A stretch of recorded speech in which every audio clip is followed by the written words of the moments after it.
2024ના અંતિમ દિવસે અયોધ્યાના શ્રી રામ જન્મભૂમિ મંદિરે 2024ની છેલ્લી સરયુ આરતી માટે હજારો ભક્તો એકત્રિત થયા. 2024ની છેલ્લી સરયુ આરતી માટે અયોધ્યામાં હજારો ભક્તો થયા એકત્રિત. 2024ના અંતિમ દિવસે અયોધ્યાના શ્રી રામ જન્મભૂમિ મંદિરે 2024ની છેલ્લી સરયુ આરતી માટે હજારો ભક્તો એકત્રિત થયા હતા.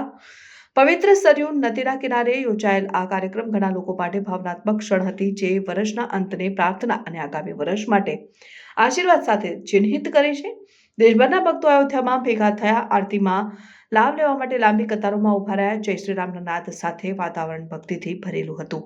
મંદિરના પરિસર લાઇટ અને ફૂલો સાથે સજાવટ કરવામાં આવ્યા હતા, જે શાંતિપૂર્ણ અને ઉત્સાહિત વાતાવરણનું નિર્માણ કરે છે. મંદિરના પૂજારીઓ દ્વારા આરતીનું નેતૃત્વ કરવામાં આવ્યું, જેમાં નદીમાં દીવાઓની અર્પણ કરવામાં આવી, જે અંધકારને દૂર કરવા અને પ્રકાશ અને આશાની શરૂઆતનું પ્રતીક છે. કાર્યક્રમની સલામતી અને સુચારુ આયોજન સુનિશ્ચિત કરવા માટે વ્યાપક સુરક્ષા વ્યવસ્થા કરવામાં આવી હતી. અયોધ્યાના પોલીસ મહાનિરીક્ષક પ્રવીણ કુમારે ખાતરી આપી હતી કે શ્રદ્ધાળુઓ માટે એક સરળ અનુભવ પ્રદાન કરવા માટે તમામ જરૂરી પ્રોટોકોલ અનુસરવામાં આવ્યા છે. અમે વ્યવસ્થા અને સુરક્ષા જાળવવા માટે કડક માનક કામગીરી પ્રક્રિયાઓ અમલમાં મૂકી છે. અમારી પ્રાથમિકતા એ છે કે ભક્તો આરતીમાં કોઈ પણ અસુવિધા વિના ભાગ લઈ શકે. તેમણે જણાવ્યું, ઘણા ભક્તો માટે વર્ષની છેલ્લી સરયુ આરતી વિચાર અને નવીનીકરણનો વખત સમય હતો.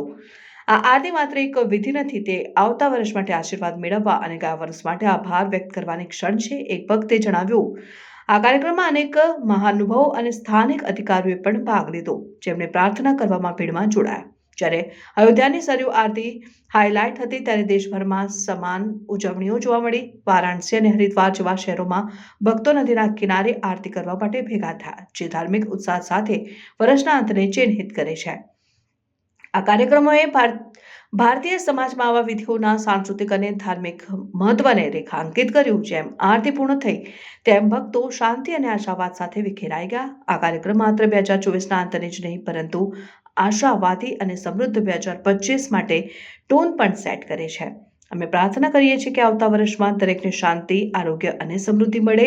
મંદિરના પૂજારીએ જણાવ્યું, જે ભેગા થયેલા ભક્તોના સામૂહિક આશાઓને વ્યક્ત કરી છે.